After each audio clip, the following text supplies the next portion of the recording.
Esta cabeça de cepada está mergulhada em formol há 185 anos em Lisboa e ela ainda está observando você. O rosto preservado pertence a Diogo Alves, o assassino mais implacável do Aqueduto das Águas Livres, cujos crimes foram tão brutais que nem a morte pôde apagar sua presença. Se entrarem hoje na Faculdade de Medicina, vão encontrá-lo numa prateleira dentro de um frasco de vidro amarelado. Não é um museu aberto ao público. É um corredor silencioso onde a ciência encontra o pesadelo. A pele dele tem a cor de um pergaminho molhado, curtida pelos químicos e pelo tempo. Os lábios estão contraídos num esgar eterno, como se tivesse ficado preso a meio de um grito ou de um sorriso sarcástico. Mas são os olhos. Os olhos continuam abertos, fixos, a observar quem passa.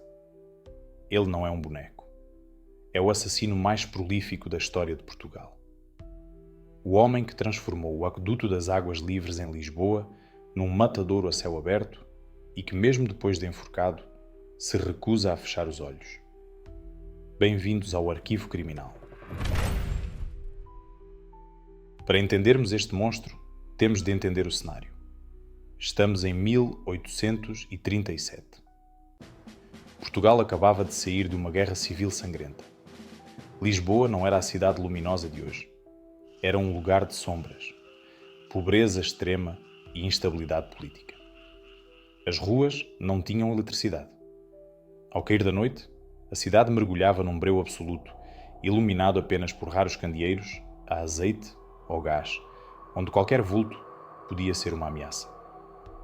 No meio deste caos, erguia-se o Aqueduto das Águas Livres, uma maravilha da engenharia, construída para dar de beber à cidade, mas que servia também de atalho. Os seus arcos gigantescos dominavam a paisagem, cortando o vale como uma cicatriz de pedra. A ponte de Alcântara era o caminho mais rápido para quem vivia nos subúrbios e trabalhava na capital. Mas atravessá-la à noite era um jogo de roleta russa. Era o caminho dos desesperados, dos trabalhadores exaustos e, claro, dos predadores. Imaginem caminhar por este corredor de pedra, a 65 metros de altura, o equivalente a um prédio de 20 andares. Não havia guardas, não havia gradeamento de proteção. Um passo em falso significava a morte. Mas o perigo real não era a queda acidental. Apenas o vento uivante do Vale de Alcântara e uma escuridão quase total acompanhavam quem se atrevia a passar por lá. Foi aqui, nas sombras destes arcos, que Diogo Alves encontrou o seu escritório. Mas ele não nasceu assassino. Ele foi criado pela oportunidade. Vindo da Galiza para servir nas casas ricas da capital, Diogo viu de perto o luxo que nunca poderia ter. A inveja e a ganância começaram a fermentar na sua mente, transformando o servente num monstro. Diogo Alves não agia sozinho. A história muitas vezes esquece este detalhe.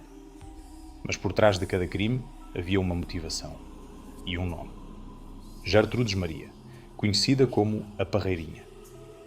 Ela era dona de uma taberna na Palhafã, onde Diogo gastava o seu tempo. Diz-se que era por amor a ela, ou pela pressão dela, que Diogo precisava de dinheiro rápido. Ela era a Lady Macbeth desta tragédia. Enquanto Diogo trazia as mãos sujas de sangue, ela recebia-o com vinho e planos para o futuro. A Parreirinha não sujava as mãos de sangue, mas era ela quem recebia o dinheiro roubado das vítimas. Era ela a mente fria que geria o lucro da morte.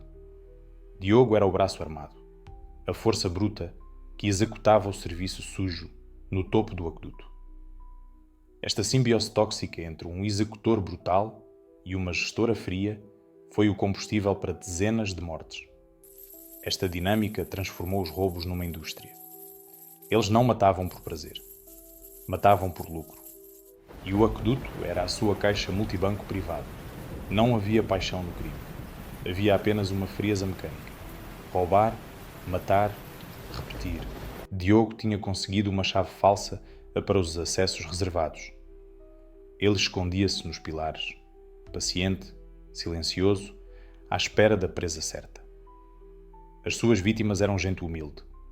Lavadeiras, pequenos comerciantes que regressavam a casa com o lucro do dia. Pessoas invisíveis para a alta sociedade, mas essenciais para a economia da cidade.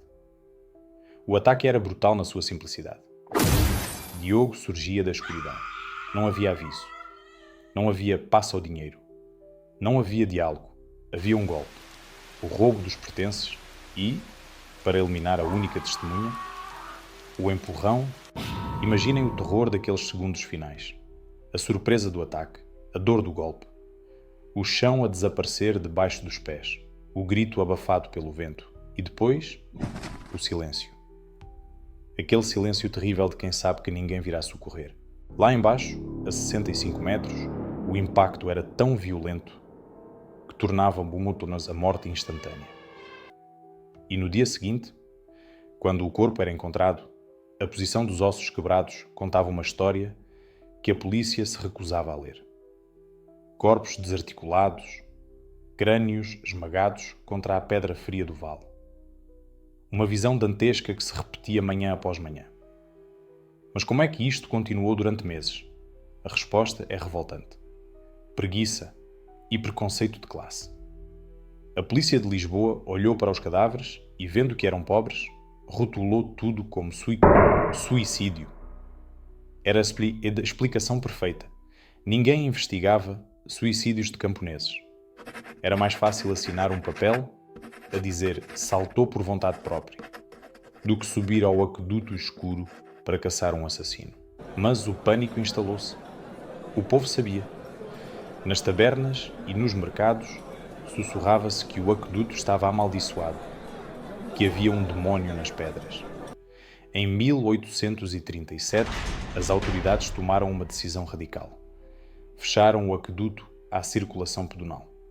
Acharam que tinham resolvido o problema. Foi o maior erro da história criminal de Lisboa. Ao fecharem as portas, não prenderam o monstro. Apenas o obrigaram a descer à cidade. E a tornar-se ainda mais violento. O predador não parou de caçar, apenas mudou de território. Impedido de usar o aqueduto, Diogo formou a quadrilha da pancada. O alvo mudou. Agora atacavam residências. A violência que antes era silenciosa e nas alturas, agora arrombava portas no meio da cidade. Em 1839, cometeram o erro fatal. Invadiram a casa do médico Pedro de Andrade, na Rua das Flores. Não foi um roubo, foi uma chacina. Foi uma noite de horror puro. Diogo e o bando amarraram e assassinaram a família inteira. O médico, a senhora, as crianças.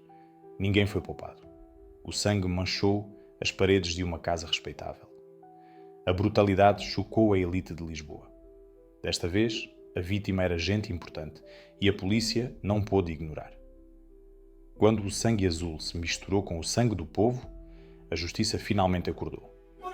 Quando capturaram Diogo Alves e a sua amante Parreirinha, a verdade veio ao de cima.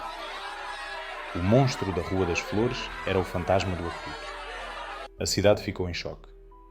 O homem que todos temiam tinha finalmente um rosto. Diogo foi condenado à morte. A Parreirinha foi desterrada para a África. O amor bandido tinha acabado. Mas antes do fim, Diogo confessou. Falou de dezenas de crimes, embora o número exato de almas que ele empurrou para o abismo nunca venha a ser conhecido. Estima-se que foram mais de 70. No dia 19 de fevereiro de 1841, Diogo foi enforcado no Cais do Tojo. Foi um dos últimos enforcamentos públicos em Portugal. A multidão gritava, sedenta de vingança, enquanto o corpo do monstro balançava na corda. Mas a sua pena não acabou na forca. Naquela época, a frenologia estava na moda. Os médicos acreditavam que o formato do crânio explicava a maldade. Eles queriam encontrar a protuberância do crime na cabeça de Diogo. Acreditavam que a anatomia podia explicar a psicopatia. Por isso, separaram a cabeça do corpo. Mergulharam-na numa solução de formol e outros conservantes que, surpreendentemente, funcionaram bem demais.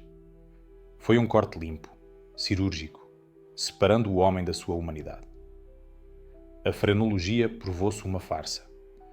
Não havia nenhuma marca no crânio de Diogo. A maldade era humana, não biológica. Não havia nenhum caroço atrás da orelha que explicasse porque é que ele matou 70 pessoas. Mas ele ficou. Quase 200 anos depois, Diogo Alves continua preso naquele frasco, a pagar pelos seus crimes, condenado a olhar para nós, para todo o sempre. Ele tornou-se a peça de museu mais macabra de Portugal. Uma atração turística para estudantes de medicina e curiosos mórbidos. Esse foi o arquivo criminal. Se acham que a justiça foi feita ou se a cabeça devia ser enterrada, deixem a vossa opinião nos comentários. Não se esqueçam de deixar o like e subscrever o canal para mais histórias que a história tentou esquecer. Até à próxima!